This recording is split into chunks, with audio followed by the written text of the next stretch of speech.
Hello and welcome to episode 145 of the Perth to Paisley podcast, a podcast primarily dedicated to Viaplay Cup semi-finalists, Heart and Midlothian, who are sadly knocked out of the League Cup at the semi-final stage, courtesy of a defeat to Rangers at the National Stadium. Joining me, Adam Kennedy, to discuss the latest episode of Hampden Heartache for the Hearts, amongst other things, is Daniel McIver. McIver, how are you, my friend? All right, I'm doing well. I think regardless of what we all hoped, I think the past weekend went how we all kind of knew it was going to go. But apart from that, doing good. How are you?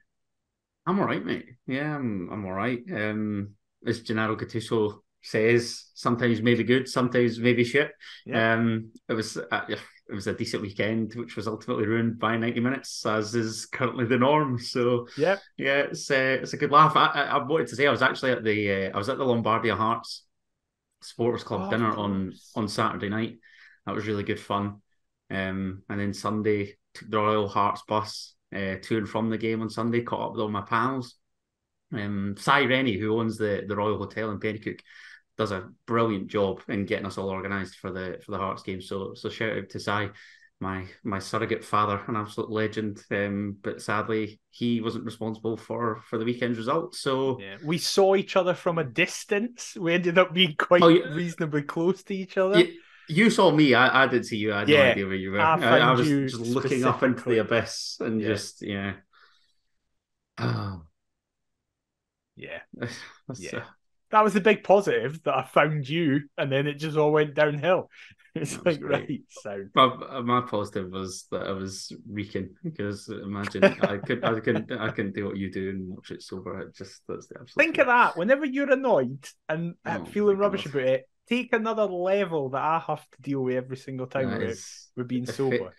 a fair play to you because it's Thank not you. for me, not for me that. Um, Look, before we get into kind of the two games that we've got to talk about, I want to get the kind of sour stuff and sad stuff out of the way first. Just want to say that obviously the League Cup finals took place at Hampden Park this weekend. And Saturday's match saw Aberdeen and Hibernian go head to head at Hampden. And regardless of the result, I was really sad to see that a Hibs fan lost their life outside of Hampden Park. Very, very sad. And obviously, I think we both, as a podcast, everybody listening to this, as much as there's the rivalry with Hibs, it's somebody's dad, it's potentially somebody's granddad. So both our immediate thoughts obviously go out to the gentleman's family and friends. I'm assuming you echo that exact sentiment, McIver. Yeah, of course. It was really, really sad to hear that. It's very much that old adage where it's like, should never not come home after football. And Mm-hmm. sadly, it does tend to happen a lot. It's, as you said there, it's like the Hearts rivalry, but it is often a rivalry that comes together for a lot of stuff. Obviously, just with this time of year, just last week it was the anniversary of Marius Zalukas's very sudden death, and that then came 24 hours before the announcement that Kevin Nisbet made that his dad had died, and it very much both sides of the aisle, if you want to say that, came together to kind of help each other, and it's been lovely. Obviously, sad that it's had to happen, but it's been lovely seeing the outpouring of support from multiple Hearts people, fans, people involved with the club and stuff like that. So yeah, very much just thoughts go out to his friends and family, and just it's never great that we keep kind of hearing stories like this. No, definitely not. May he rest in peace. Um, but on a lighter note, we have got two games to talk about. Like I say, we're gonna just try and zoom through the first because we spoke about it briefly before we came on. That Livingston game was a snooze fest for the most part. But before that, we're going to go around the grounds, chat about the other midweek matches. Hibernian and Ross County played out a 2 each draw on Halloween. We recorded Halloween, didn't we? Yeah, we did. I'm saying that. Yeah. No, the Monday. We No, were the we didn't. Monday Yeah, we because it recorded the was day before we ahead of released this. on Sorry, yeah, Halloween. that's right. We released on Halloween. So that was a good laugh. And Especially considering they were 2-0 up. And then Jordan White turned into Ronaldo and scored the best goal he's ever scored. And there was a quartet of matches on the Wednesday, which accompanied our game in Livingston. That's right. Celtic left it late to get the better of high-flying St Mirren, 2-1 at Parkhead. Dundee have been renowned for being a tough nut to crack, but that wasn't the case for Rangers as they went up to Dens in possibly the latest Scottish Premiership match to ever play. And they won 5-0 ahead of us, or meeting us at Hampden, I should say. There was a 6-goal thriller at Fir Park. I think the vast majority of the Scottish public were amazed when Aberdeen raced into a 4-goal lead, but not overly surprised to see them concede 2. This is Motherwell lost 4-2 to Aberdeen at Fir Park. And St Johnstone were winless prior to their first Scottish Premiership victory of the season as they beat Kilmarnock by 2-1 at McDiarmid Park. Now, that was before, obviously, they made the announcement that they made, which we'll come to, no doubt, later on in the episode. I'm However, so excited. What did you make of the other quintet of Scottish Premiership matches that took place last midweek? Focusing on St Johnstone for a second, of course they won. Of course they win. That thing. Listen, I think the general sentiment amongst St Johnstone fans was that there's no real ill will towards Steve McLean or Liam Craig. Is this St Johnstone? They're both St Johnstone legends. Yeah, exactly. And I think they very much were just like, right, this isn't working, so leave now before it starts to turn horrifically. Yeah. And as we said last week, you could tell by his interview after that St Mirren game that he was done. It was on a sugary peg at the very best. Yes, exactly. But just really funny. Killie are such a weird team this season where they look like they can be world beaters to anybody can beat them. I don't really know what's going on. I think it's just a carbon copy whereby they just have a phobia of like anti-Ayrshire-ism and they just cannot play anywhere else other than Rugby Park on that Astro. I think it's them and St Johnstone are the only two teams yet to win away from home in the league. I think I'm right in saying so. I think that's true. Absolutely no surprise. It just seems like Derek McInnes's Killie, this is just ingrained into their psyche. I don't know. Yeah, very true. The Rangers game, obviously, we were like being at the Livingston game and just checking score updates and being like, it's still no kicked off. What's happening? And just seeing what happened. And then the fourth goal where the ref just gets in the way and the Dundee player and preventing that. Just what a laugh that was, basically. St Mirren are just good. St Mirren are just really good now. St Mirren are annoyingly good. Yeah, it's really, really frustrating. And however, they did lose, but by all accounts, it was very tight and Celtic kind of like, yeah. And then Motherwell and Aberdeen. Obviously, we'll get to, Motherwell's going to be quite important to the running thread of this podcast. Don't. Right? It's going to be very important. And just, I don't know what's happening. I don't know what Motherwell are doing. I don't know if they know what they're doing. Kettlewell Ball seems to be out the stadium. There's a severe power cut over at Fir Park. The kettle is no longer boiling. And Aberdeen on the flip side, will be back on this weekend. Oh, don't. We'll get to that.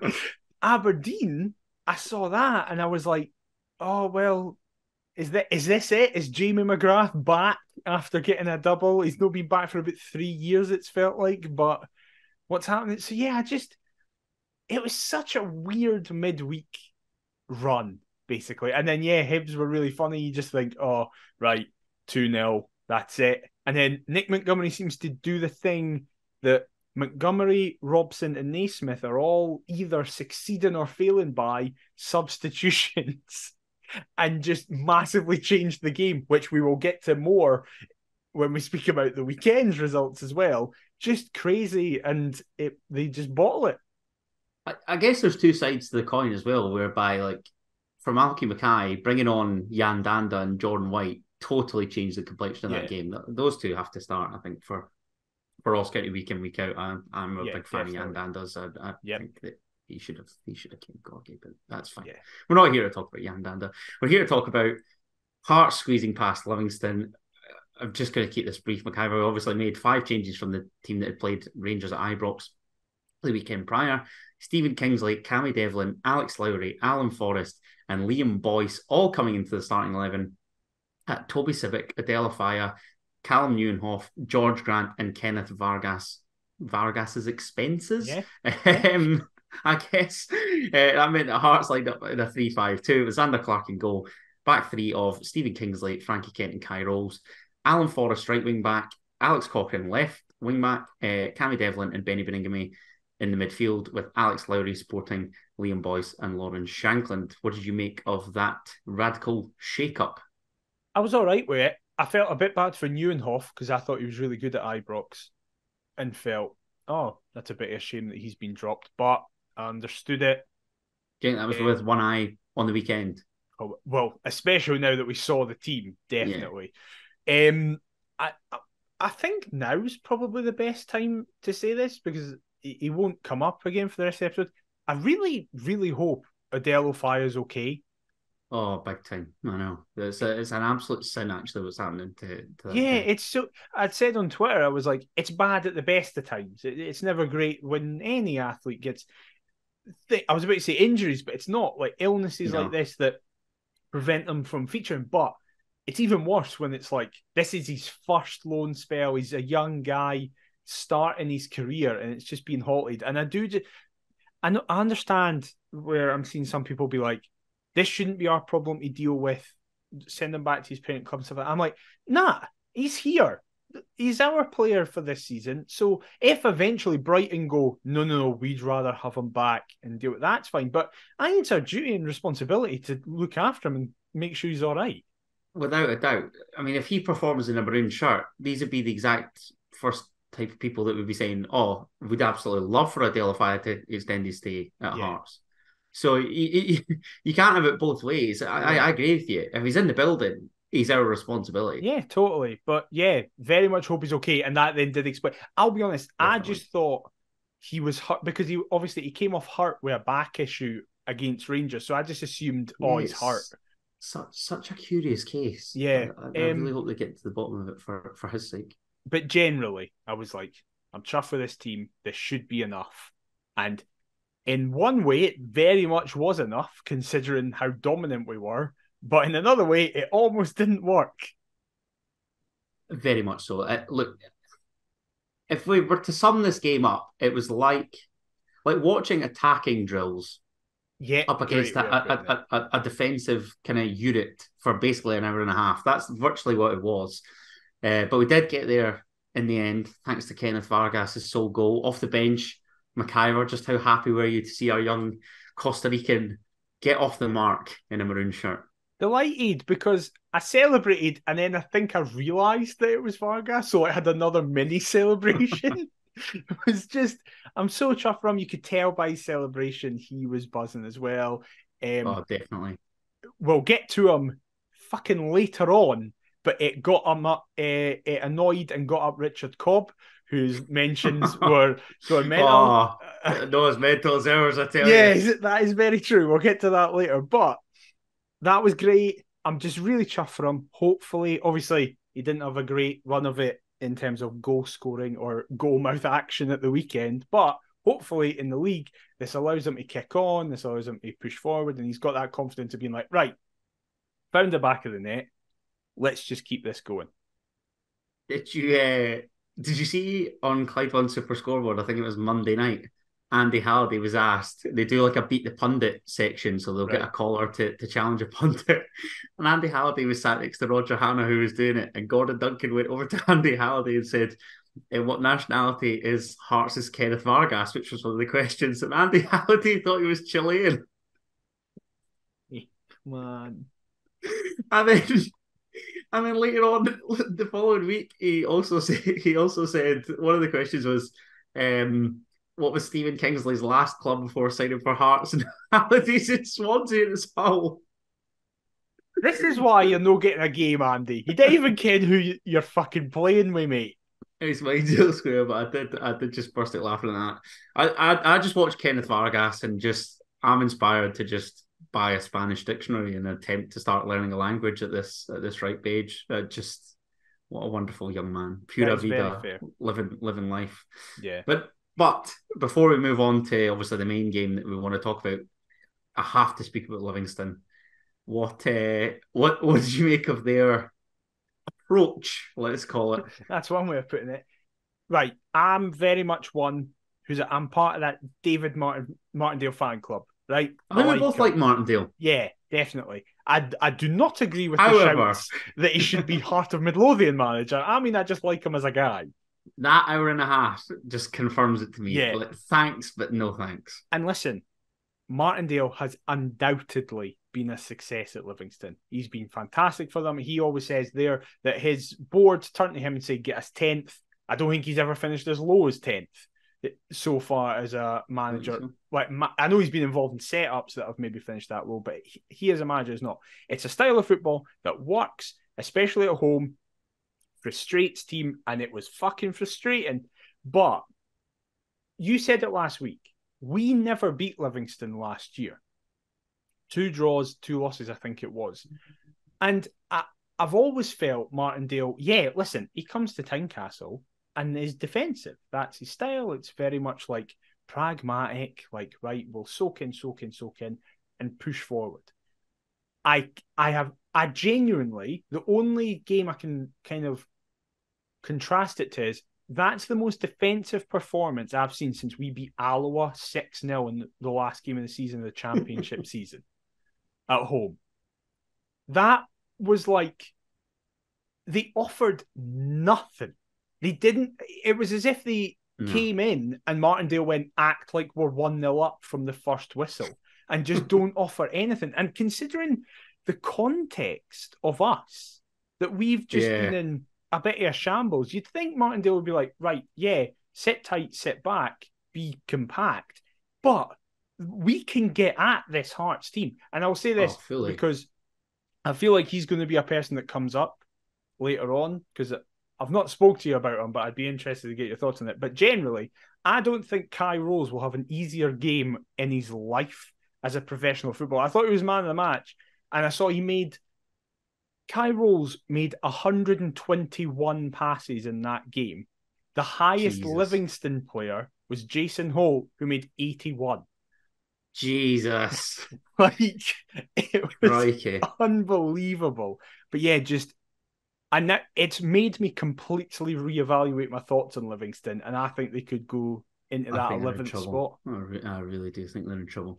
I think it's funny how we've talked about Kai Rose going up against a big physical presence as well. You'd think that if Livingston came with, I don't want to say ambition, but an intent to hurt Hearts, let's say, you'd think that Joel Newbley would be the perfect foil to go up against Rose, and you get runners in and around him. I thought their approach was really, really strange. Yeah. And ultimately played in our hands, but thank God, got there in the end and picked up a massive win and a massive morale boost ahead of the weekend in the League Cup semi-final against Rangers. Obviously stood us in good stead, given that we know the outcome. But before we chat about that, we're going to go around the grounds about other matches that sort of concern us, or other matches that were taking place with Scotland's top teams at the weekend.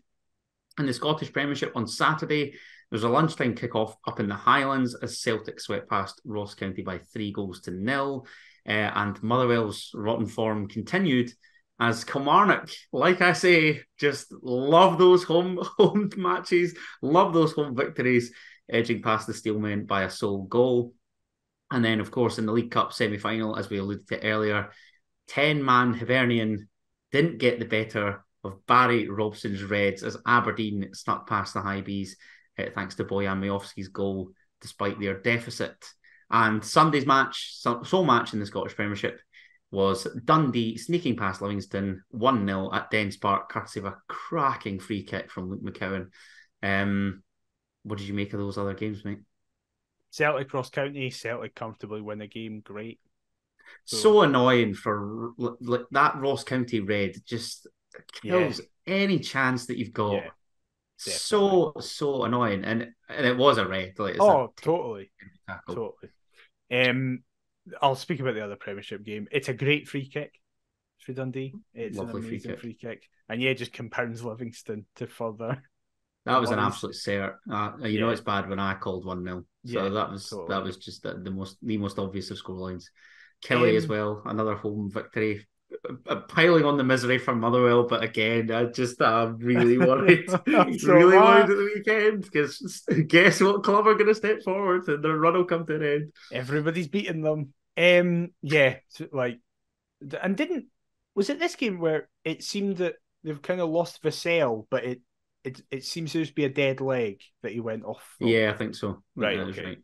right. Obviously the game we're most interested in over the weekend, apart from ours, was the other semi-final. I think you said 10-man Hibernian. I assume you meant Oh, did I? 10-man Sorry. 10-man Aberdeen. Yeah. Sorry. Do I apologise. was like, did that? Because I wasn't. I'll be honest. I'll hold my hands up. I didn't watch a second of it. I was watching the No, neither did Newcastle I. Arsenal game. And I was off at this Lombardi Yeah. Hearts do, so yeah, I wasn't watching it. And I was very much like, I'm not even going to check the score. I don't, because I wanted Aberdeen to win so badly. I was like, I'm not going to think about it. I'm not going to think about it. And then it got to 7:10, and I was like, if it's been full time, it'll be done now. And I went to check, and before my phone showed me the score, it said full time, and I was like, shit, someone's won. It's probably going to be Hibs. And then I see 1-0. Majowski getting. Super. We're speaking again about Nick Montgomery and these substitutions. I've now seen the highlights, by the way, but by all accounts, Hibs were very much dominant in that game. You love to see it. Yeah. You really that sums up, epitomizes Hibernian FC, and they're the best rivals you could ever ask for. Brilliant. Totally. It was Jack McKenzie that got sent off for Aberdeen. It was for the stupidest red card you've ever seen. I don't mean stupid for people who haven't seen it. I don't mean stupid as in like it was never a red. I mean Jack McKenzie's a fucking idiot for doing what he did. And again, like you think, you're just playing into their hands. Yeah, what are you doing? And then, however, though, Aberdeen look better with 10 men. We need to get you. You need to be put on a platform here. Big up your favourite man alive before he moved to Leith, because Bojan Majowski isn't he very fast? I get who you're referencing now. Yeah. He's not the fastest person in the world. He's got a wee bit of it, something, but I'd kind of put him around Shankland level. It looks like he's running beside someone who's got a big weight tied around them, because Dylan Levitt, who's just on, by the way, he's filling caravans, isn't he? What is that? What is that? I mean, I love it. I absolutely love it. But what is that? I told you, mate, he's a hero. Absolute hero. This is the money, your 2-year plan. The money that he's taken out of that club, just doing nothing, chilling on the bench, and then when he does play, he's hawking.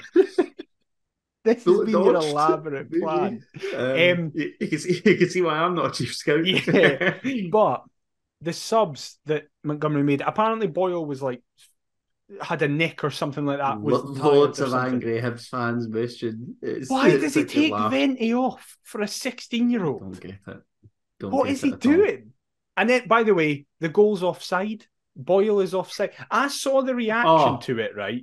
And was like, oh, this must be insane. The way Nick Montgomery doesn't even understand the rules. He's going, if it takes 5 or 6 minutes, it's not clear and obvious. That's not how offside works, mate. It's not about clear. I get his frustration, but in terms of like how long it takes, that's fine. I mean, but it's not a clear and obvious issue. No. And then I saw the first replay without the lines, and I went, "Oh, Boyle's off there." But I then thought Boyle was going to play it to someone else who was like slightly off, and then it was like, "Oh no, is Boyle offside?" I was like, "Yes." He just races through. Yeah, I can just see that he's offside. So just so funny, so funny. I love them. I love Hibernian as rivals. I do love Hibernian as rivals, but simultaneously that comes with being a Heart and Midlothian supporter, which I will say at this point, I got into like a zen-like state about the semi-final, because I was like, just like, if we get through, this is it. Yeah, I had no thank hope. God it's not them. And it was just like, I can't deal with a month and a bit of build-up to another cup final against them. The week before Christmas, no, you can ram that right up your arse. Yeah. Thankfully, McIver, no such worries. It'd be nice to have a final to look forward to against Aberdeen, but sadly, no such joy.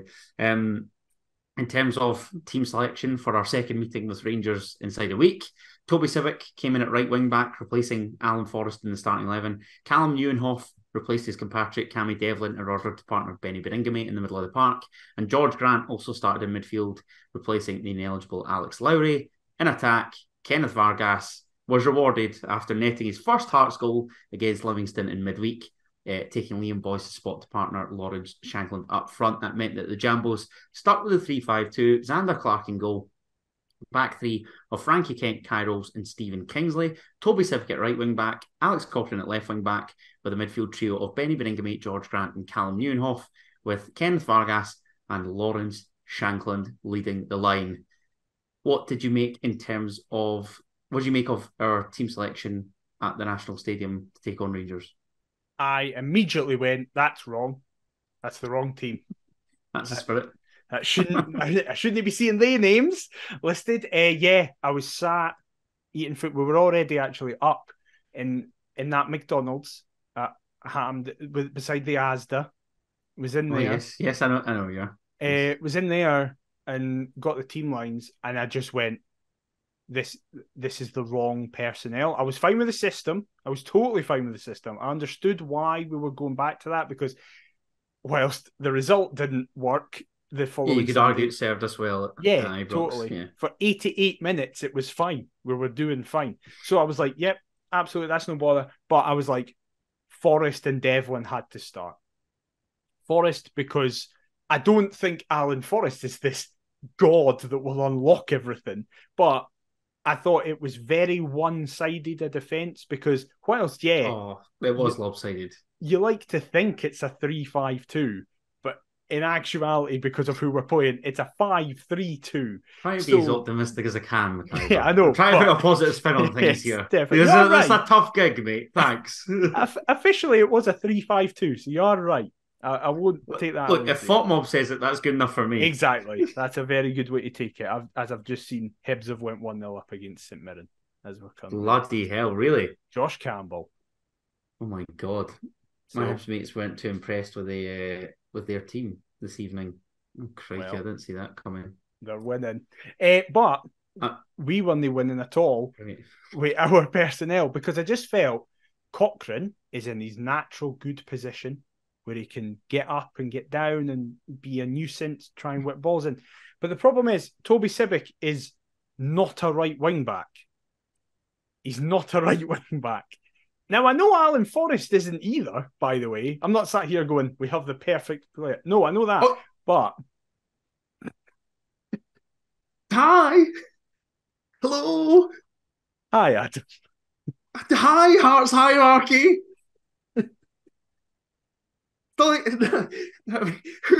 Who's ever mentioned that before? Yeah. We've been waiting for a right wing back for a while, since Nathaniel Atkinson got hurt and Michael Smith, we knew he was leaving the club. And also, it's not like Ofaya is a right wing back. Or like the week before, or nothing like that. Ofaya isn't one either, so it's not like if he was available, we would have been fine. So I just felt Forrest would have given us more attacking outlet. And listen, I get it. Grant got an assist for Vargas's goal midweek. I thought it was literally the only thing he did. Now, I'm delighted that he did it. I'm actually annoyed that I didn't speak about that pass, because it was beautiful. It was a great pass, right? It was. I agree with you. That's literally it. Yeah. This is my primary frustration with George Grant. Tiny moments of brilliance in the rarest of spells. Yeah. Yes, the goal at Rugby Park in this very cup competition's quarterfinal, and the pass to set up Vargas against Livingston. Aside from that, this season, that's pretty much it. Yeah. And I just felt that I was happy that Neuenhoff came back in. I was chuffed with that. Yeah. I was going to ask you, when you say about Devlin, would that be at Benny Beringame's expense, given the lack of game time? No. I would have played Benny, Devlin, and Neuenhoff. I would have dropped Grant. Interesting. I would have played a 3, because I just felt like we're not going to get at them down the wings. Yeah, we're not going to have a 10, and everything isn't going to be central. It's going to be, if you play Forrest and Cochrane, at least that gives us 2 out balls where you can hope and just play that 3 with Neuenhoff kind of being the most progressive and try to link defence and attack, Benny being the sitter and just taking the ball and pushing forward, and Devlin just being that buzz bomb running everywhere. Grant, I felt like we didn't play with a 10. Grant and Neuenhoff, whenever Rangers had the ball, Grant was helping Cochrane and Neuenhoff was helping Sibic. And it just meant that we were completely one-dimensional. It was, the only thing we're going to do here is an out ball to Vargas. But we didn't even really do that either. So I just felt the personnel was wrong from the start. I was fine with the system, and I'm very much one who understands why you would take this pragmatic approach, especially on that massive pitch, stuff like that. I have no bother with that. I just felt, I don't think this is going to work the way he wants it to work. I'm pleased you mentioned the massive park just there, because I thought that Benny Beningame has not played a lot of football recently. I thought this would be a killer shift for him, if I'm honest. I thought that the midfield trio, for all intents and purposes, was going to be the two Aussies, i.e. Neuenhoff and Devlin, and Grant ahead of that. That's fair. And I love Benny Beningame to bits. I'm one of his biggest fans. Excuse me. But I just thought he's not... I don't think he's fully match fit. You're right. Like, he's featured quite a bit recently, but I don't think that he's near back to being his best yet. And listen, I'm not going to sit here and be like, I know all about sports science and fitness and stuff like that, because I fucking don't. But it's starting to get to the point now where it's like, right, come on, Benny, how are you not? Because I thought, see what I mean? Like, it's such a, he's another curious case. Where it's like, what's happening? It's the simultaneous first and last name both starting with the same letter. This is it. Yeah, that is the problem. Benny Beningame, Odell Afaya. We've got anybody else that we should be worried about? Don't think so. No, the now, thankfully. But I felt like Benny's overall performance was very Benny Beningame this season. I thought in moments he was really good, where there was a point where he had the ball and like 4 players were around him, and he somehow in 3 seconds got past all of them and played a great ball. And then we'll get to it.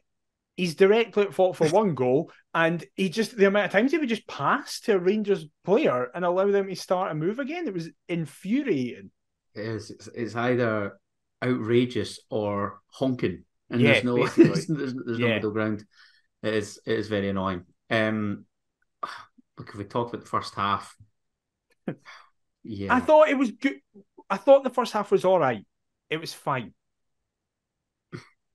We were riding the waves.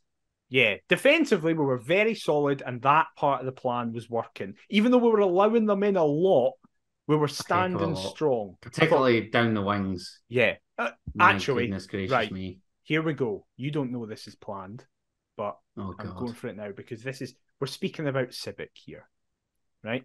I figured. So we got an email last week from Fraser. Oh, so. A rare email, so yes. keep the emails coming. So very much, thank you, Fraser, for listening. He sent this in, and I think it's an interesting point because I'll read this to you, and I want to just get your like completely raw reaction. That's why I didn't tell you this was planned. Is this about something that I've said about Civic previously or something? No, it's not. Right, okay. It's Fraser giving his thoughts on Toby Civic. Right. Okay. So. He said, "Hi guys, love listening to the show." He listens to All the Hearts podcast, and the week before he actually wrote into Scarves. And Laurie read out his point. However, he just wanted to, in case people hadn't heard it or stuff like that. Let's go through each and every Hearts podcast. Massive fan of that. And additionally, apparently there was a part kind of missed out from the email that made his point a bit lopsided. So interesting done, Sarah. You got blood on your hands. Yes, exactly. So. This is his thoughts, and it's all about Toby Civic. So he said, last season, I felt after his goal against Hibs in the Scottish Cup, he was in a smoke screen of not getting criticised. He was one of our main defenders last year, and so far this season, and in my opinion, is nowhere near good enough to be classed as a defender, and on top of this, play for Hearts. There are a number of goals that were his fault. For example, Rangers away last season, short header back, Aberdeen home. Although we won the Aberdeen opener, his attempt to head the ball and defend not good enough. Aberdeen away, got beat 3-0. Let his man easily run away and head the ball in. St Mirren, where we drew 2-2. Civic against Gogic. Derby defeat, 1-0 Hibs at Easter Road. His man that heads the ball back across. And then finally, the Derby draw this season. Obviously, the Civic at the second goal was very important. These stood out to him because the defending was that bad, he couldn't believe this was a professional so-called defender. And 2, they were happening weekly, more related to last season. Fraser said, I wanted to make this point as I really do think the guy has gotten away with not getting a lot of criticism and has been at the heart of crucial games/moments where he's let Hearts down. This then links to his overall point, as he said, I feel there is other players that fall into this category of not being good enough, and there needs to be serious consideration on, is this squad we've got actually good enough / got what it takes to play for Hearts? We've definitely got some good players, but I think recruitment has been poor, which is a problem over several years, where we took too much of a gamble on pretty random signings. I've said for years where surely there is players within the various Scottish leagues that are good enough, if not better than what we've been bringing in. Often this could be cheaper as well. My opinion is Hearts need to take more of a scavenger approach, not rely on it, and look to take the better Scottish League players off the other teams.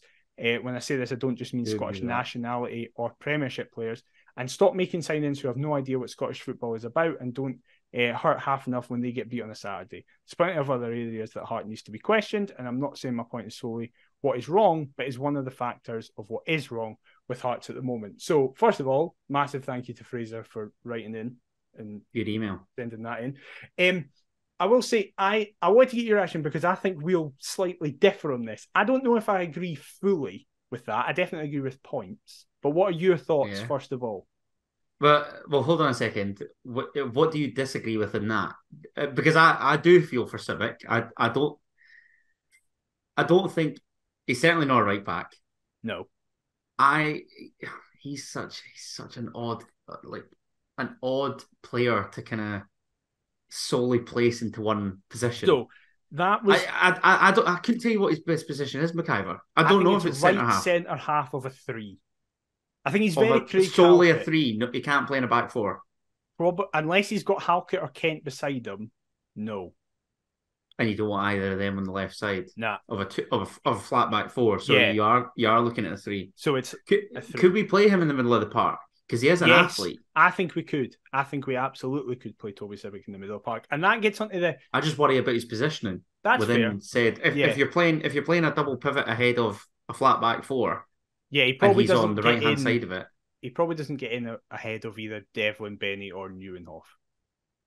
Not currently, no. But in games that we are not perceived as favourites, you're probably picking 2 of those 4 to start in anyway. That's true. I think in the middle of the park is probably our weakest area, and that's where we should try and. I was going to say shoehorn him in. That would be so hypocritical of me because I do hate square pegs and round holes, but I couldn't tell you what shape the peg is with Toby Civic. Yeah, I don't know.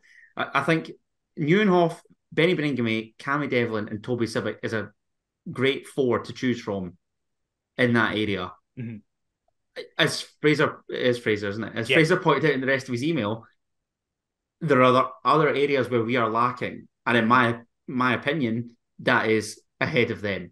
Yeah, that's fair. Because George Grant's not done enough. I don't think Liam Boyce is a 10. Like he is, but he's not. He doesn't seem to be particularly fancied, which again is weird. Yeah, it's weird. I don't get it.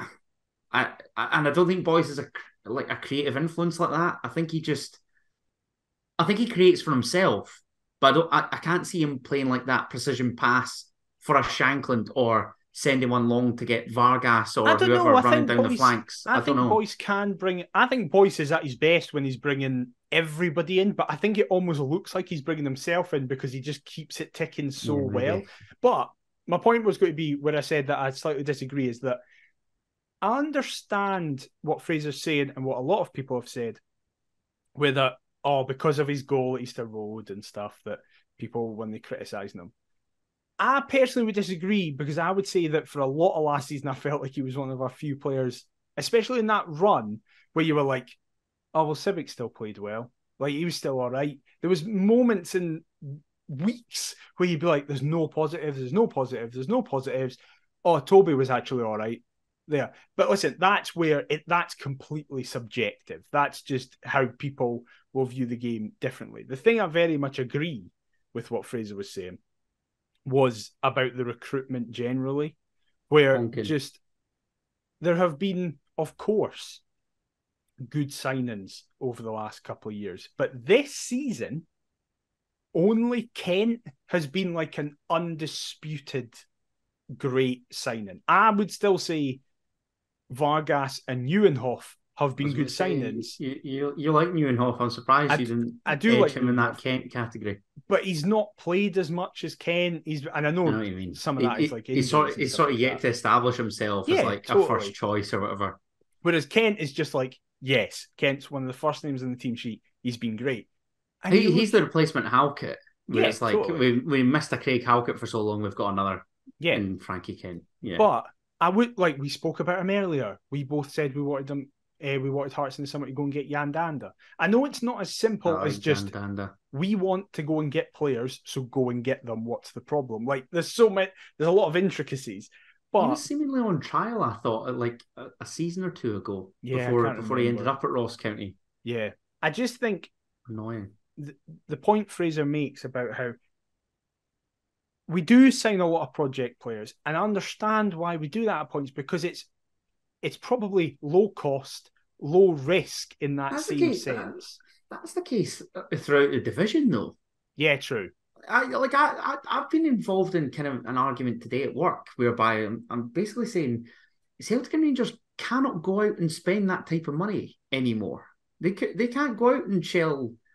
I mean, what Celtic's record signing is what 9 million. I think Rangers is 12. Am I right in saying? I think so. Like it's tricky enough to attract a top player to Scottish football, given top players move on from Scottish football to pastures new and go down south.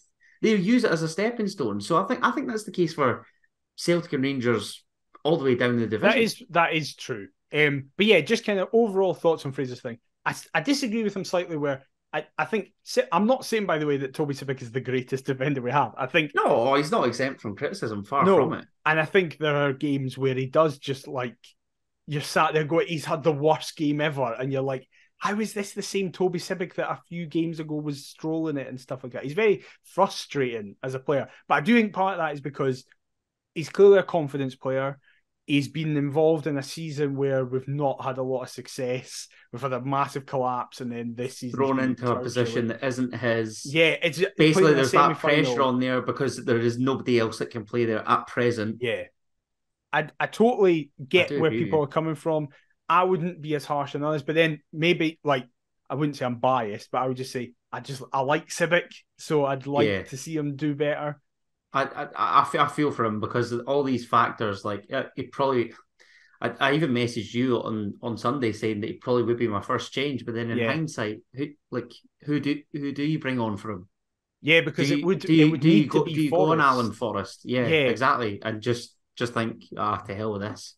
Yeah. Let's just go for it and see what we can do. But I don't know. But massive thank you to Fraser for emailing in. It's greatly appreciated. If anybody wants to, we will always read out stuff that isn't just being like, you two, no, fuck all. And in fairness, you're right, so we'll probably read that out as well. So go for it. We need to start scouring Jambo's kickback with obviously the rave reviews. Richard called again. I'm watching you. We'll get to it. we certainly will. But in the first half, I could go through each kind of every detailed chance. We only really had one opportunity in that first half, and I use that term loosely. 4 minutes, Lawrence Shankland sends a snapshot virtually straight at Jack Butland from a relatively tight angle. But in terms of Rangers' opportunities in that first half, we had Danilo blazing over the bar a couple of times. We had Abdallah Sima heading one at the back stick, decent save by Xander Clark. Todd Cantwell heading towards goal, beginning to kind of crank the tempo up as we approach the half hour and into half time. But McIver, for me, I just felt as though they were getting a lot of joy in the flanks. It seemed like they would just roll it out to the fullbacks, i.e. Borna Barisic and James Tavernier, cross and try and take advantage of Hearts' kind of defensive shape. Would you go along with that? Yeah, definitely. Much like against Livingston, I thought at least in the first half, Kai Rolls was our best player because he was winning everything in the air. I know a lot of it was unchallenged, but normally, I mean, about 3 months ago, Rolls wouldn't be winning the headers. Like he would be panicking. That Sema header, my only gripe with him was getting done by James Tavernier on the line. But I mean, you've seen James Tavernier do that to everybody. He's a winger playing fullback. Totally. But yeah, I think I tweeted, and it probably was harsh at the time. I think I tweeted, there was a 4-minute spell where Rangers had about 4 chances really That's quickly, right. one after the other. And I tweeted just going, this isn't working. This feels like it's a matter of I time. think it was about a quarter of an hour to maybe Yeah. like 19, 20 minutes. I think so. And maybe I was a bit harsh because for that first half it did. We were allowing them a lot of chances, but we were standing very firm. But it very much it didn't feel like it did at Ibrox, where you were like, all right, okay, we actually could be doing something here. We're pushing forwards. Bizarrely, we were more comfortable at Ibrox. Yeah. I think the pitch does have a massive part to play in that, because Maybe. Ibrox is a big pitch, but Hampden is bigger.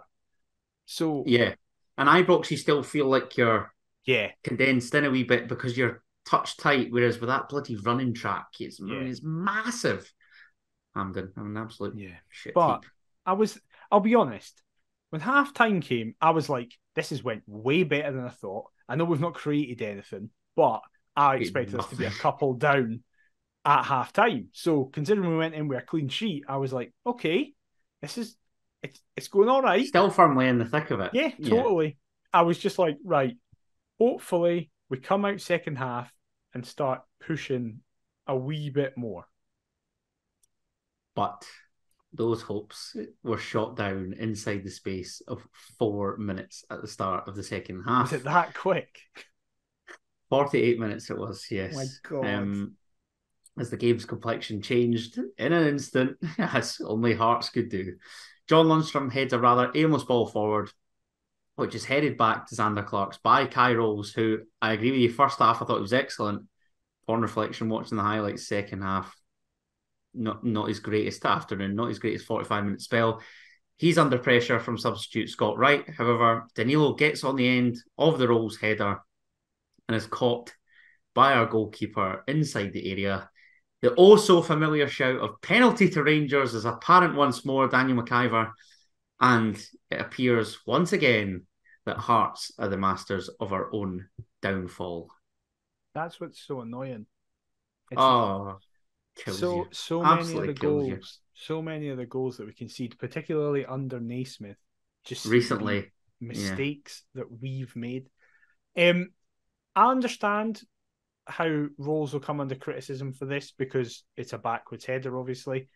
I don't think it's a great header. I wanted to get your take on it. It's not a great header, but I don't think it should end up as disastrous as it does. No, definitely not. Kingsley, I saw people criticising Kingsley for this as well, who I actually thought was one of our better performers over the 90.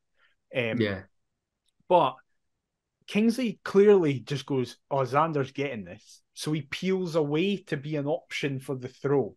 So as a result, it lets Danilo just run clear. And listen, this season especially, we've been saying that Xander Clark has been a very capable backup to Craig Gordon. A couple great stops in that first half.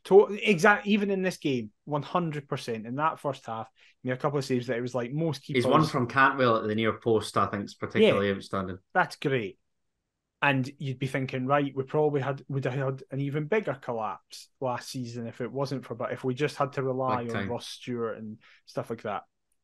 I cannot wait for Craig Gordon to come back. This half, or should I say this 20 minutes, I feel bad for him, but there's now nothing he could do, I don't think, that would make me ever feel comfortable with Xander Clark being our main number one. No, I don't think so. What is he doing here? He doesn't need to do this at all. I don't want to be disrespectful, but you can see why he was at St Johnstone for so long. Yeah, totally. You can see why we brought him in as a backup, not as number one.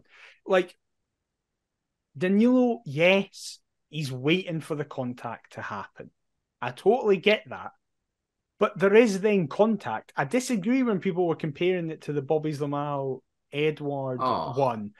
That's not the same because Clark makes contact with him. I was at literally the other end with you, and I don't know about you, but as soon as it happened, I went, oh, I think that is a penalty. I think my head was pretty much in my hands at that stage. And then dive. Fucking dive. Right? Well, this is what I was going to say. So James Tavernier obviously steps up takes his third spot kick against Xander Clark in the space of 7 days. He's gone down the middle late on in Govan, right? Clark predicts that he'll do similar here, but he passes it to the keeper's left. It's not even like fully in the corner. No. It's as though Tavernier's just in his head thinking he's going to assume that I'm going to go down the middle here. I'll just slide it in that bottom corner. And we're 1-0 down, 50 minutes on the clock by the time it's eventually taken. The only reason Tavernier went down the middle on Sunday is because he'd previously missed one. Exactly. And this is it. Like, the goalkeeper looks like a numpty if he doesn't dive. Yeah. So I don't care if you dive the complete wrong way. Yeah. You've at least committed then. Just go outside and like if they do you down the middle, it has to be pretty much the perfect execution. I always think back to the Craig Beattie penalty. He had to get that spot on, and he did. But also, Xander Clark isn't a wee guy. So if you think, he might go down the middle, dive with your legs up. So just fling a leg at it. So even then, if they miss it, if you miss it, it kind of goes, he tried, he did something. I was way more annoyed at that. I'm never going to criticise keepers for penalties, right? Because the chances of actually saving a penalty are so small. It's all on the taker. But dive! I never understand why keepers don't dive. Because they're all big. You never get a 5'7" goalkeeper who, even if he jumped Way's legs, isn't getting there. It's like Santa Claus like 6'2". Like, dive to one side. You're just made to look like an absolute half-wit if you don't. And that's it. At that point, I was like, that's the game done. We had to get the first goal, and we didn't. However, we would go in search of a response as Frankie Kent's header Frankie Kent connects with a header as George Grant's corners. The one time he's ever got a header on target, and we come up against Jack Butland. Yeah, it's annoying. But as you rightly say, that was about as good as it got in a Hearts offensive sense, as the Gers would double their lead a few minutes later. I am really, really sick of this guy. Again, Frankie Kent's at the heart of the action. A superb tackle on Abdallah Sima. The ball breaks to Ryan Jack, who centres for Danilo. He uses the man over, who is Scott Wright, scoring his second goal against Hearts at Hampden in as many matches. Having scored none in the middle in between those games as well. This bloke was meant to be going to Turkey. He was meant to be going down south somewhere. Why is he still here? And why does he just? Where does this killer instinct against Hearts at Hampden come from? It's an absolutely thunderous finish into the far corner. Past Xander Clark in a flash. He's got no chance. 2-0. Game over. Why is Scott Wright untouchable at Hampden against us? He's the type of player we should go in for. If Rangers deem him surplus to the requirements, then I'll have some of that. As soon as he came on, I went, well, he's scoring. He just knew it. It was like, of course he's going to score. Benny Beningame, what are you doing here? What are you doing? Mate, I love you. What are we all doing, McIver? Yeah, true. But I think for example... Look at the space he's got. But I think that's because we are comfortable in possession. So both Kingsley and Cochrane have went, all right, okay, right, we're comfortable in possession. We'll push forward and create... Benny's lost it. Benny's just passed it in Nibdy, and they're in. So then suddenly the defence is massively at 6s and 7s. And if it was already probably over after the penalty, it's very much over by now. Absolutely. You mentioned Stephen Kingsley, who we both thought had a great game. He cuts in from the right-hand side, sends a wicked effort towards goal after Alex Cochrane's long ball was won back by Benny Beningame and sent forward to the full-stroke centre-back. But, as you say, Jack Butland, probably the best goalkeeper in the country this season, pulls out a superb stop to deny Hearts a route back into the game. And it would go from 2-3 on 61 minutes. As you say, this is just, again, like playing at Rangers, yet another capital club capitulation. Lawrence Shanklin dispossessed as Rangers go on the search for a third goal. Scott Wright fouled on the edge of the area by Kai Rolls. Free kick to Rangers. Up steps James Tavernier with another set piece, but I'm not being funny. Xander Clark, Michael McGovern, possibly another outfield player that would stick in goal. they're getting nowhere near that James Tavernier free kick, which bent right into the top corner. A postage stamp finish, a stunning set piece, 3-0, and McIver the wait for Hearts to win this tin pot trophy. The Scottish League Cup continues. I get what you're saying. You're completely right about the Tavernier free kick. As soon as he stepped up, I just turned to my dad and was like, "Well, this is in. He's scoring this." But still, dive, like move. Like, I'm not going to hold it against him that much for this one, and that's why I'm not really going to. I still think Kairos played well, right? Because at this point, I was like, it doesn't fucking matter what we do. I don't care. It's when we went 2-0 down, I was like, right, that's it. I might as well just fucking give up now. Like, I don't give a fuck that Rolls fouled them on the edge. I don't care. But it is just like, of course he's going to score that. And then that led the mass exodus of people out, but not us. No, I We don't know stayed. why. I don't know why remained. either, but Should have just got a carry out and headed but for the we bus. stayed, and we got nearly a really funny moment where I was just like, "Oh, fucking course we've went down to 10 men," but we got to have a sarcastic cheer of like, "Yay!" Oh my God, you've actually done your job well for once. Well, after initially fucking up, I should Yeah, say. after the most inexplicable fuck up ever. However, I want to talk about Yutaro Oda because Mm-hmm. I know it's easy when the game's all but done, but was actually looking to make things happen off the bench. We came forward with Kenneth Vargas. He links up with Oda, who cuts inside Borna Barisic, sends a left-footed effort goalwards on 70 minutes, but again, another routine stop for Jack Butland. But at least he was trying to make stuff happen because, as you say, on 77 minutes, my goodness gracious me, Nicholas Walsh, hang your head in shame. Cochrane again finds Oda, Japanese winger, down the flank, centres for Stephen Kingsley, who goes down in the Rangers area under the challenge of Ben Davis. The officials believe that he dived. He's shown a second booking just so quickly, it's uncanny for simulation. After he's cautioned in the first half, Hearts are down to 10, or so it would seem. My favourite thing, VAR comes in and saves us. Oh, after he does his little telly drawing. Yep. Oh, I really. I have never seen a What? man, by the way, can I just say before we continue, I've never seen a man so convinced he didn't dive in my life. Oh. He was just telling Shankland, come here, Oh, I'm not oh. getting sent off. Get that ball.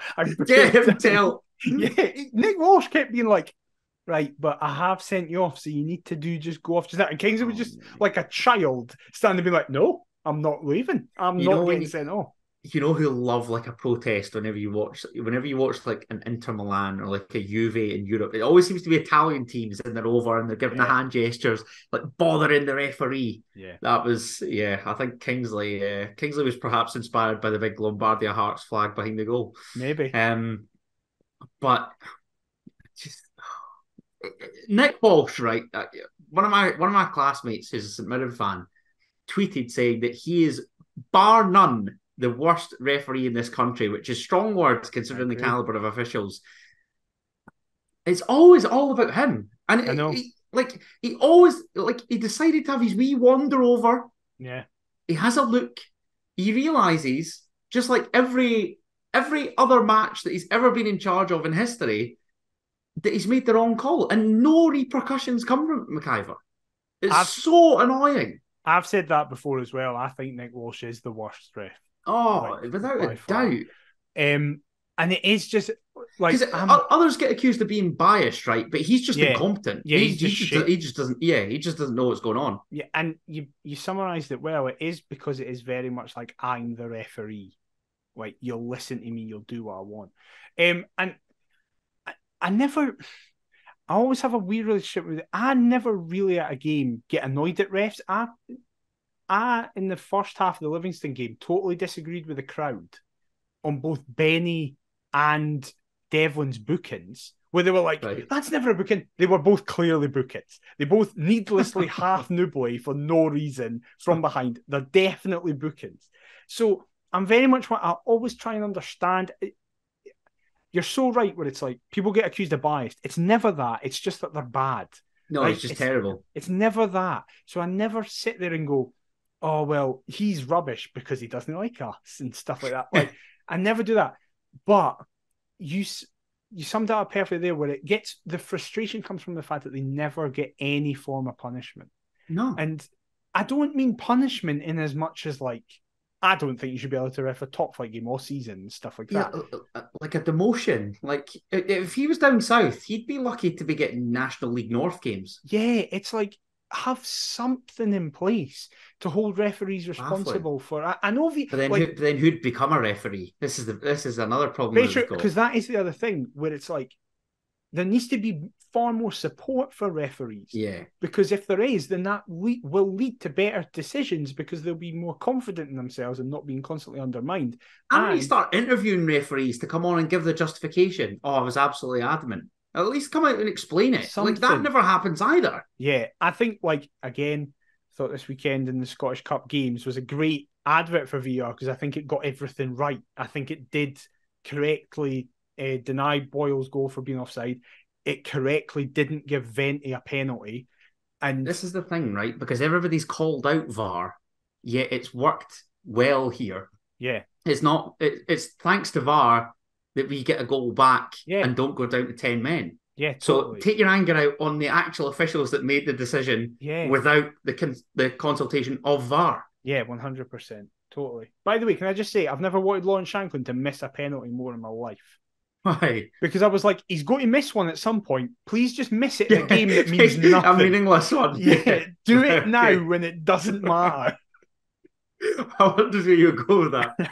I still celebrated that he scored. I was like, oh, maybe he's just never going to miss, but he will miss at some. I know technically missed against Celtic, but that never happened officially because it didn't count. Retaken. Didn't count. But I was like, oh, if you're going to miss one, Lawrence, just miss it now, mate, where it means absolutely nothing.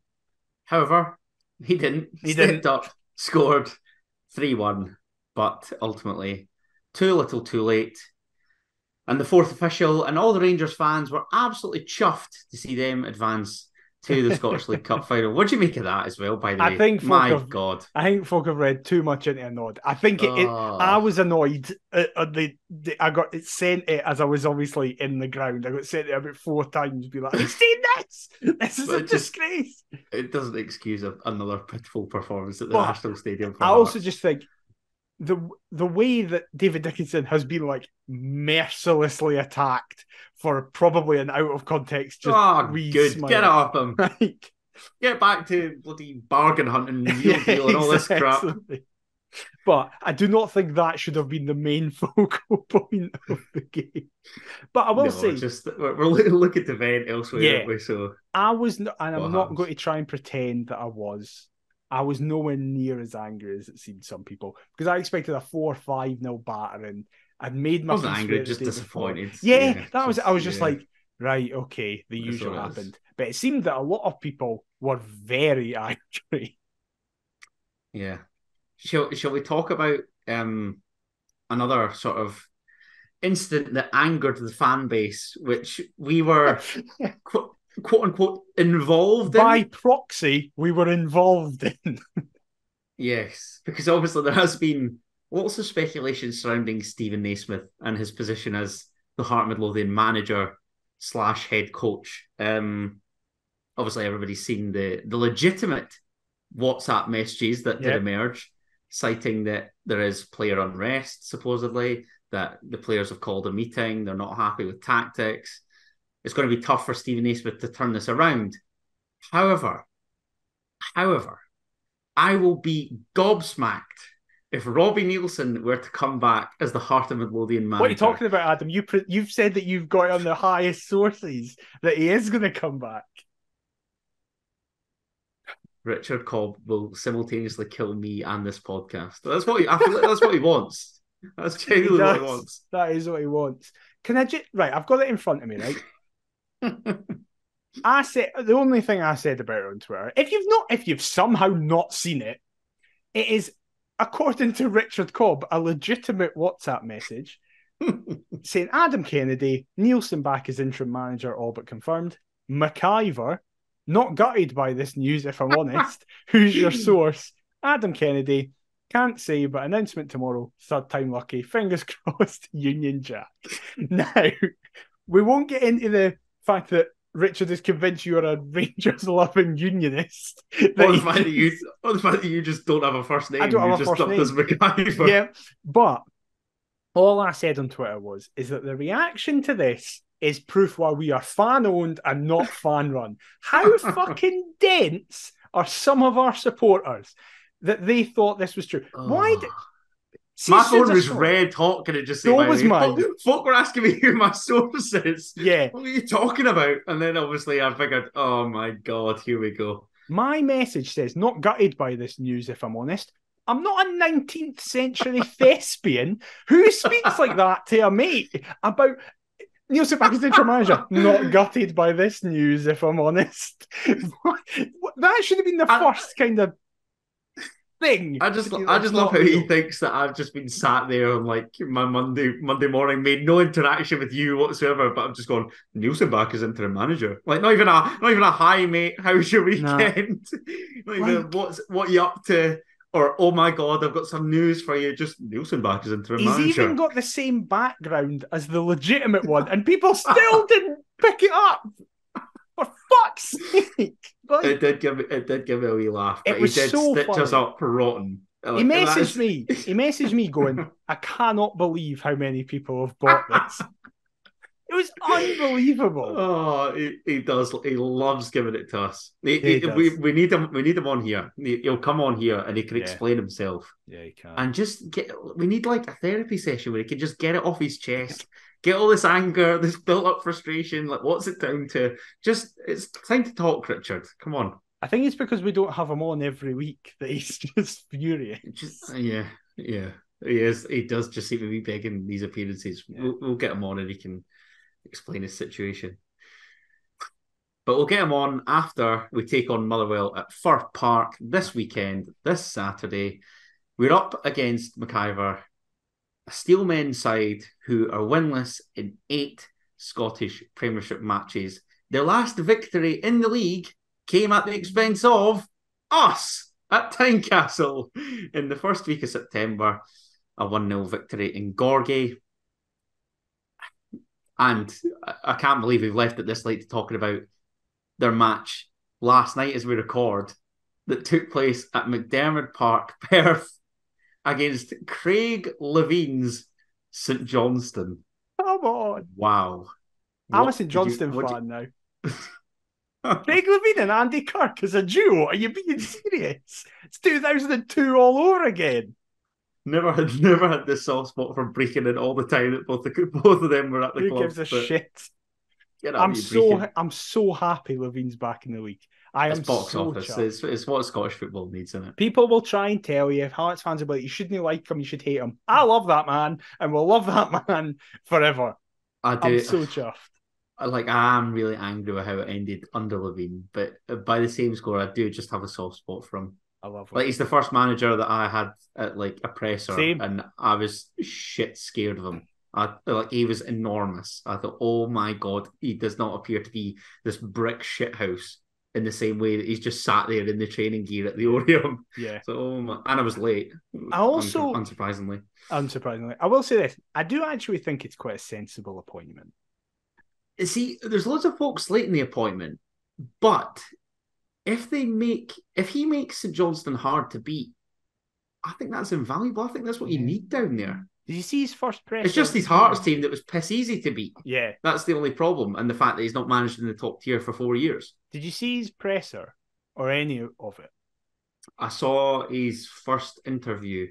So that's fine, because he basically said the same thing. With the guy, with the head of media and comms who did my course at UWS, funnily enough. Okay. And yeah, I saw he sit down with. He just he sounded really sensible and was just like, oh yeah, I've got Andy Kirk in to be kind of the energy, I'm going to be the tactics, and just there's no point in getting too far ahead of ourselves. We just need to kind of have a look at everything, overview the squad, and try and get some results to get to January where we can freshen stuff up. And I was like, this just sounds really sensible and what they should do. Yeah. And then I know they chucked away a 2-goal lead. You look at it like that. But at the same time, they got to, within 25 minutes, they were 2 goals up.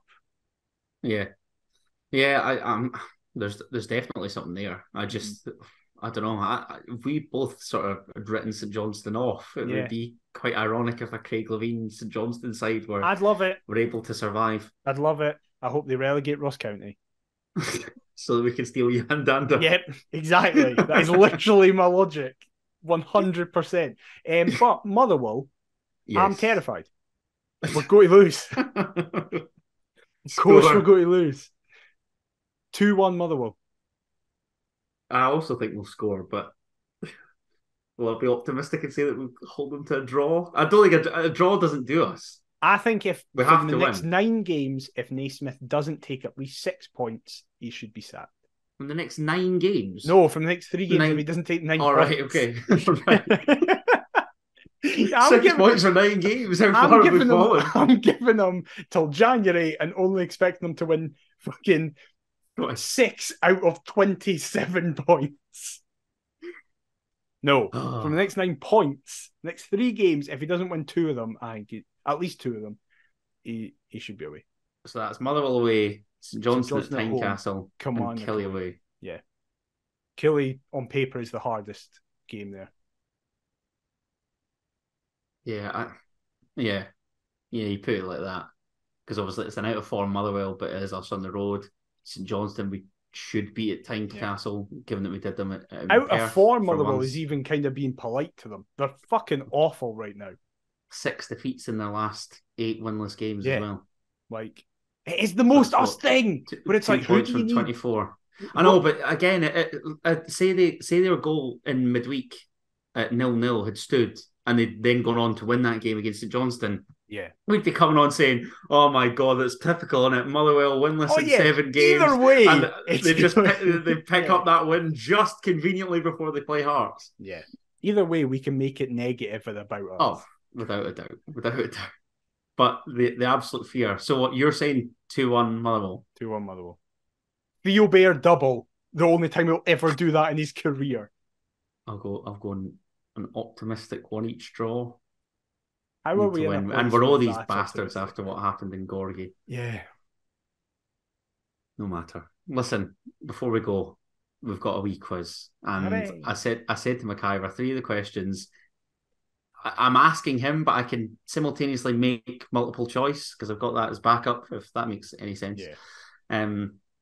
The first of which is about the main man. Craig Levein is back in Scottish Premiership management. Ironically, taking over at McDiarmid Park, where his second spell as Hearts manager came to an end following a 1-0 defeat to St Johnstone. What I want to know, Daniel McIver, is which Jambo's defender's own goal that night spelt the end for Levein in his second spell at Hearts. Do you know any, or do you want the multiple choice? Right, hold on. I'm trying to think of that back line. So Michael Smith would have been playing. My multiple choice is the back line if you want that.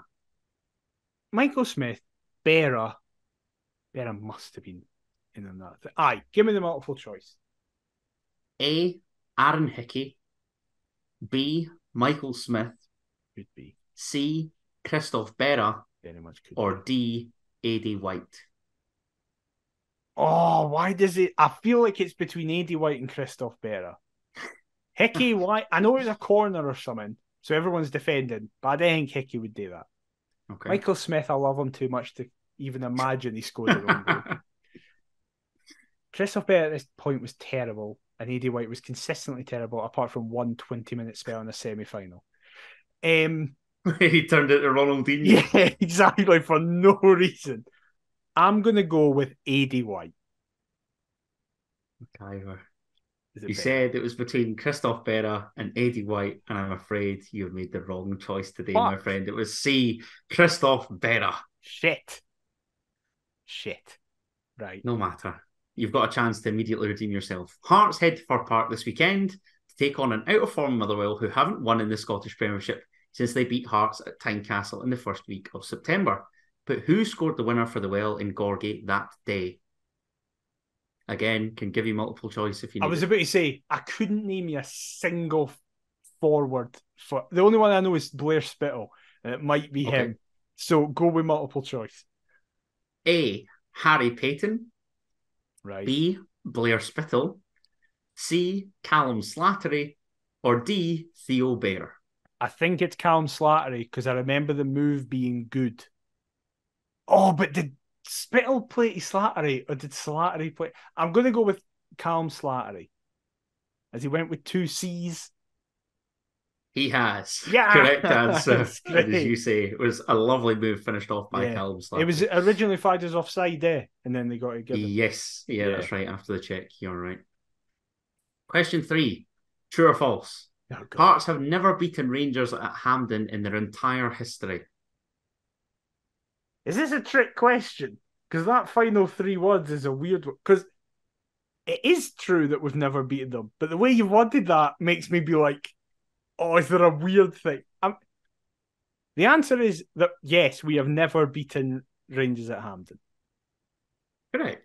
True. Why did you word it like that? I'm like, it's so obvious. It's so obvious that I was like, this can't. I've got it wrong. I've misunderstood what he said. Just trying to sneak one into the slide. that nearly worked because my brain went, it's a double bluff. It's false. It means something random. Sadly, you're too wise for that. Question. So you're 2 from 3. Decent start. I'll take it. Question 4. Prior to Lauren Shanklin's penalty, who scored the Jambos' last goal against Rangers at the National Stadium? Again, multiple choices there, should you need it. Right, so we obviously got beat. We didn't score in the Scottish Cup final. Was the last time we played them in the Austin McPhee semi-final? I'm going to go yes, because I can't think of another more recent one. So, the forward options that day were inexplicably Craig Whiting wide left, Machino, somebody on the right, and Steve McLean. It would be the most embarrassing if it was Steve McLean. So I'm going to go with Steve McLean. McIver, I hate to break it to you, but Hearts have never scored at Hampden against Rangers in our lifetime. Oh, it finished 3-0, didn't it? It did. It finished 3-0. Is it damn the last one? No. Oh, it wasn't at Final was Hampden. played at Celtic Park. Oh my God. So, John Colquhoun's goal in the 5-1 Scottish Cup final defeat back in 1996 was our last goal against Rangers at the National Stadium. My options were Alan Johnston, Pasquale Bruno, John Colquhoun, or Dave McPherson. So I'm delighted that you thought that we scored with that jobbies front four. For some reason, I had it in my head that we also lost that game 3-1. No. I know. I was in Milan, thankfully, that day. I was there. I stayed to the end of that, I know, for some reason. Oh, God. I was getting the updates on my mobile. Horrific. Right, we arrived, however, at the Who Am I? Here we go. I think this is quite tricky. Okay. Yeah, but it's about time I gave you a really tricky one. Yeah. Aside from one that wasn't put forward by a bloody viewer. So here we go. Right. I arrived in Gorgie from an English Premier League powerhouse in the second of 3 loan spells away from my parent club. After leaving Hearts, making just 3 appearances for HMFC and the club which I joined the Jambos from, the manager at my new club claimed to have signed me for a tenner after the club themselves had previously stated my transfer fee was undisclosed. I'm currently without a club, having played non-league football for the last 3 years, and I've only ever played in England, Scotland, and the Netherlands. Who am I? Bloody hell, that is tricky. Right. Getting this man's Wikipedia up as we speak. Really not giving me a lot to work with there. Christ. Right, I'm going to have to narrow it down. Did you say 3 appearances? Yes. I think this is the record for the lowest amount of appearances that we've had in Who Am I? Perhaps. I might be wrong, because Steve Simmons had played, 11 or something. Okay. A couple I've done with you have been 8 and 5 and stuff. I was about to say, I think we've had a couple single figures. Yeah, definitely. But I think is... Well, Basso played 4 times. 8 times. Yeah, sorry, it was 8 times. Aye. So I think this is the lowest. So technically, it's the hardest one. Right. I need to. Mirren have equalised against Hibs. Can I just say? Have they? Hooray! Mark O'Hara from the penalty spot. It was a penalty. Yeah, hopefully it was a controversial one. Yeah, you would love to see it. Right. I need to narrow this down some way. Can I get between which seasons did this man play for the club? McIver, 2017 to 2018 was when this man played for Hearts. Right. Well, played for Yeah, Hearts. made 3 appearances. Right. I don't think this is... No, it's not the right time frame. The only one I was thinking of was Dylan Bikey. But... And you've done him already. I have done him already, and he definitely didn't join us on loan from a Premier League giant. I mean, 3 appearances. That's really thrown me, because that was... So 17-18, Nielsen left in January 17. Okay. Is that correct? Did Nielsen leave us January 17? After the Rangers game? I thought it was prior to that. I thought it was like October, November. Oh, maybe, yeah. End of that. But like the 16-17 season, he left us in. Because he left, yeah, because it was early doors, because Muirhead scored that double against Rangers, and then that was it, he left. So it would have been about November. So this is a Cathro team. Right. Okay. This is Cathro era. Or is it? Or did he get sacked? Coaching career on the 2nd of December 2016, MK Dons confirmed that Robbie Nielsen had been appointed as manager. So it was November we beat Rangers. Right, hold on. Yes. So Cathro comes in that January, then gets that... Yeah, this must be Cathro. Because... Oh, wait, shit. Was this... No, 18-19 was the good season under Levine. Right, this is a Cathro team. He's played 3 games. We had him on loan. Right, it's surely not Jimmy Dunn, because he was good and played more than 3 games. Also, he didn't come on loan from a Premier League giant. He came on loan from Burnley. You try to say about the mighty Clarets. Listen, fair play to them, but I wouldn't call them a giant. Also, I don't think Jimmy Dunn's ever played that. Now, Connor Shaughnessy, we've done. So it can't be him. Okay. Otherwise, you fucked up here. But again, he came from Leeds, who at that point weren't a Premiership team. I'm trying to think of any signings we made in that summer and January, and I can't think of a single one. I'm going to ask... Oh, do I ask... I either need to ask the position, or do I ask what club he was on loan from, and will I remember us making fucking any... I don't think, despite him turning into a Tory Facebook mum, that it's Dimitri Mitchell, despite his Twitter antics. But it might, but nah, because obviously he played a lot in his first spell. Tory Facebook mum. That's basically what he is now. He's like, it doesn't matter if you're poor, you shouldn't be fat. It's like, all right, Demi, well in, mate. Do I ask what club he came from? Or do I ask the position? I'm going to ask, which Premier League club was he on loan from? McIver, this young man joined us on loan from Manchester City. I was literally going to say, as long as you don't say Man City, I should be fine. Because I don't know anyone who came from Man City. I feel like we had a fullback. But unfortunately, and I think I can picture him, I don't know his name. So this is a problem because I can picture the boy, actually, suddenly. I can picture him, but I don't know what his name. I think he had a double-barreled surname, but I don't know what it is. I can tell by your fucking reaction that I did as well. And I don't know what his fucking name is. Right, hold on. What makes sense? I just keep thinking the only name that's coming out of my head is Callum Slattery, which is not helping this situation at all. Right, what could his name be? My brain's like, it's not Ashley Maitland-Niles, because that's Arsenal. Ainsley Maitland-Niles. Yeah, sorry. And I feel like I would have remembered if we had Maitland-Niles on loan from us. Right. I also think Ainsley Maitland-Niles does have a club. I'm pretty sure he plays for Lyon. Oh yeah, wait, shit, he doesn't have a club. Oh. Does that affect anything? Am I aware of youngsters that they didn't... Oh. Right. Hold on, Daniel. I know we've had a long podcast, but I'm getting this. I No, want to get this. I like it. I like your thinking out loud. It's entertainment. I Because we just, try and be serious when it comes to our quote unquote analysis. However, yeah, we do also like to have a laugh on this podcast. Don't take life too seriously, guy.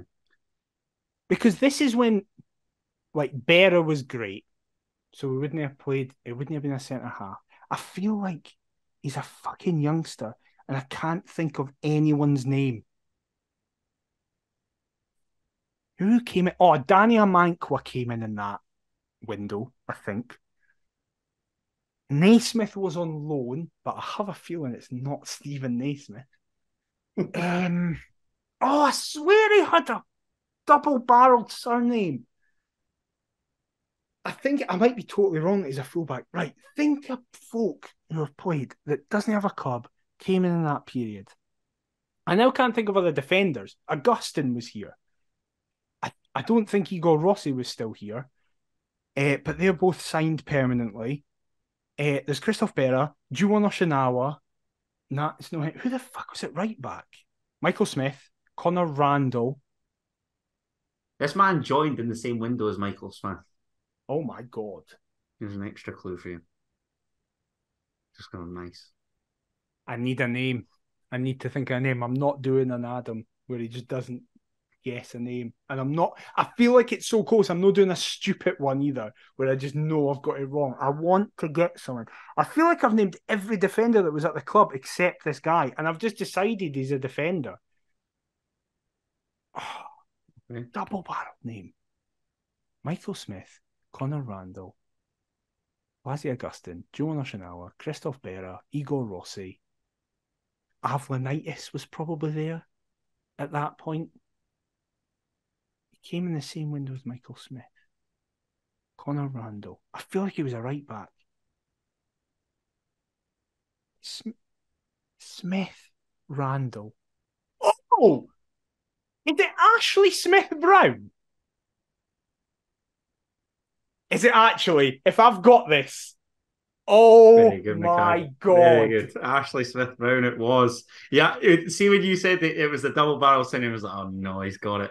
It was on the cusp. I could feel your frustration there. As soon as I remember, I was like, we signed a guy that never played but had a double-barreled name. Because I'm so chuffed I got that. He's what Odell Afaya is giving me vibes of. Oh, and I really that's hope fair. that that's not the case. Yeah, that's fair. But I thought of him today. I was like, that's a cracker. I'm Googling this guy because I feel like I recognise him. That's so he doesn't impressive. have a club. Thank you. No, he's 27 years of age. Wow. If I run through kind of the I do remember him. The clues. So Hearts were the second of 3 loan spells away from Manchester City. His first was with NAC Breda in Holland, Hearts, then Oxford. After leaving Hearts, making just 3 appearances for HMFC and the club which I joined the Jambles from, the manager at my new club, who was Derek Adams at Plymouth Argyle, claimed to have signed him for a tenner after Argyle had announced that it was undisclosed. Currently without a club, having played non-league football for the last 3 years, he was last with McIver, Stallybridge Celtic, having played for Farsley Celtic and South Shields. He was at us. I think he's just blighted by injury, which is a real shame because he was an England under 16, 17, 18, 19 and 20 international. Bloody hell. But yeah, just now he's currently left in the wilderness. And you're right, fullback, it says on his Wikipedia, primarily a left back. He's also been deployed as a right back owing to his two-footedness. That's probably your most impressive get, I'd say, in the Who Am I so far. You should be pretty chuffed with that. I think that's up there with Steve Simmons. You getting Steve Simmons. Where it's on the tip of your tongue and then it just eventually flies out. Because when you started going, I kind of can think that. I was like, there's no way he's getting Steve Simmons. And then you did. Your timing was a wee bit off because like the Shaughnessy and Jimmy Duns were signed by Levine. Of course they were. The season prior. Of course they were. What am I talking about? 17, 18, it was like Michael Smith, Kyle Lafferty, I think Smith Brown obviously was in and amongst that, but I'm trying to think of others in terms of like who would have signed. I think Amankwa came then at that time. I'd seen it on a Sky Sports article. I'd read through it. So right. Former Peterborough right back Smith has signed a 2-year deal and will join his international teammate Kyle Lafferty at Tynecastle. Good Lord. The other new Wow. faces brought in by Ian Cathro this summer were Christoph Berra. Hold my hands up there. Sorry, you got that right. Cole Stockton. Oh my God. And Rafa Drelak at left back. Me. Good Lord. My lookalike, my doppelganger. Yeah, exactly. Wow. So there you go. I'm so chuffed with that. I mean, what a quintet of Hearts signings, and he was in amongst that. Shame. I'm so happy with that. That's my most proud one. That was impressive. I'm buzzing with that. Well, it'd be interesting to know if anybody else got them. If anybody's as sad as me and can remember that terrible time. But please let us know if you got it, and let us know if you enjoyed it. Bit of a longer one because semi-final, double games, loads to speak about. We hope you have enjoyed it. If you have, please leave us a review on your podcast platform of choice. If you've been watching us on YouTube, please leave a like, comment, and subscribe. We're on all the socials at Pet Paisley. If you want to be like Fraser and send us over an email, petpaisley@gmail.com. Adam, where can they get you in all the socials? You can tweet me about how long it took you to remember Ashley Smith Brown at Adam T. Kendo. And what about yourself, mate? I'm at DMcIver22. We'll be back next week to discuss all the fallout from the hopefully positive Motherwell result and anything else that happens in between them. But until then, we'll see you next time. Bye-bye.